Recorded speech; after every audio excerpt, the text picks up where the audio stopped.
بسم اللہ الرحمن الرحیم۔ ناظرین اکرام، ہماری تاریخ میں بہت بڑا اور خوبصورت نام عبداللہ بن زید رحمت اللہ علیہ کا ہے۔ آپ نے ساری زندگی نکاح نہیں کیا، جوانی گزر گئی، بڑھاپا آیا۔ ایک دن بیٹھے حدیث مبارکہ پڑھ رہے تھے تو اس میں نبی کریم صلی اللہ علیہ وآلہ وسلم کا فرمان پڑھا، جس کا مفہوم یہ تھا کہ جنت میں کوئی اکیلا نہیں ہوگا۔ جو نکاح کی عمر میں نہیں پہنچا یا پہنچا بھی تو کسی وجہ سے نہیں ہوا اور وہ مسلمان ہی مرا تو اللہ تعالیٰ مسلمان مردوں اور عورتوں کا جنت میں آپس میں نکاح کر دے گا۔ جب یہ حدیث پاک پڑھی تو دل میں خیال آیا کہ یہاں تو نکاح نہیں کیا تو جنت میں ہونا ہی ہونا ہے، تو جنت میں میری بیوی کون ہوگی؟ دعا کی کہ یا اللہ مجھے دکھا تو صحیح جنت میں میری بیوی کون ہوگی۔ پہلی رات دعا قبول نہیں ہوئی، دوسری رات بھی دعا قبول نہیں ہوئی، تیسری رات دعا قبول ہو گئی۔ خواب میں کیا دیکھتے ہیں کہ کالے رنگ کی عورت ہے،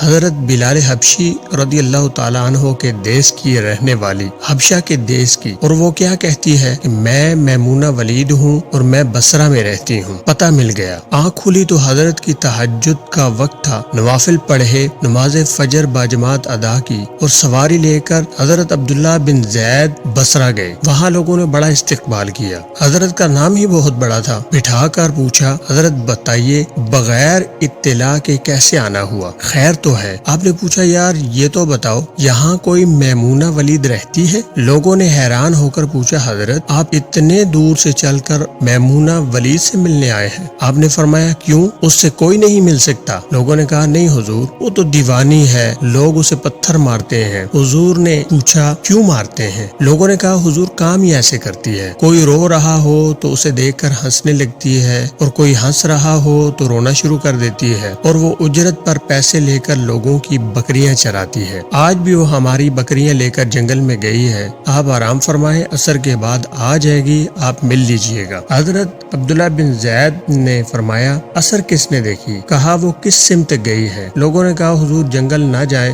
بہت خوفناک جنگل ہے۔ آپ نے فرمایا بتاؤ کس طرف گئی ہے؟ لوگوں نے بتایا۔ آپ فرماتے ہیں میں نکل گیا، جب میں جنگل گیا واقعی جنگل خوفناک تھا، جنگلی جانوروں کی بھرمار تھی، قدم قدم پر کوئی نہ کوئی چیز کھڑی ہے۔ آپ فرماتے ہیں کہ قربان جاؤں اس عورت کی ہمت پر، وہ اس جنگل میں کس طرح بکریاں چرا رہی ہے۔ شیروں نے اس کی بکریوں کو ابھی تک کھایا نہیں، اتنے درندے ہیں، سارے مل کر حملہ کر دیں تو کیا کرے گی یہ اکیلی عورت، کس کو روکے گی؟ خیر آپ فرماتے ہیں کہ وہ جگہ جہاں لوگوں نے مجھے بتائی تھی میں وہاں پہنچ گیا۔ جب میں وہاں پہنچا تو منظر دیکھ کر میں حیران رہ گیا۔ دو حیران کر دینے والے منظر تھے۔ پہلا یہ کہ میمونہ ولید بکریاں نہیں چرا رہی تھی بلکہ اس جنگل میں جائے نماز بچھا کر نوافل پڑھ رہی تھی، اور بکریاں چرانا تو بہانہ تھا، یہ تو بہانہ تھا کنارہ کشی کا۔ لوگ یہی سمجھتے تھے کہ میمونہ سارا دن بکریاں چراتی ہے، لیکن میمونہ بکریاں نہیں چرا رہی تھی۔ دوسرا کیا دیکھا؟ میمونہ تو نماز پڑھ رہی ہے، پھر بکریاں کون چرا رہا ہے؟ بکریاں تو ایک جگہ نہیں رکی، کہیں ادھر جاتی ہیں کہیں ادھر۔ آپ فرماتے ہیں کہ میمونہ نماز پڑھ رہی تھی اور شیر بکریاں چرا رہے ہیں،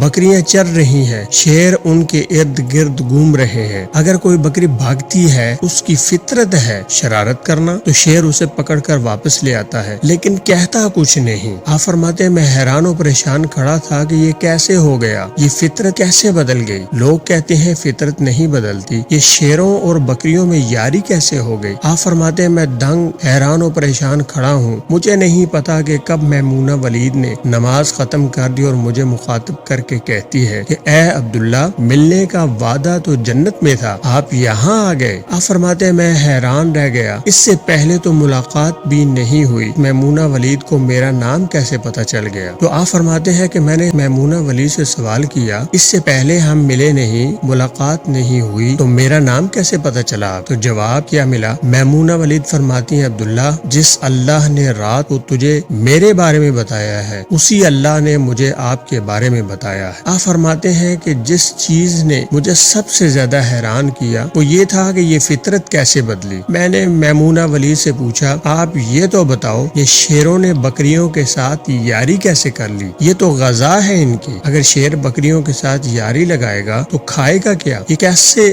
معاملہ ہو گیا؟ تو میمونہ ولید فرماتی ہیں جب سے میں نے رب سے صلح کر لی ہے اس دن سے ان شیروں نے بھی میری بکریوں کے ساتھ صلح کر لی ہے۔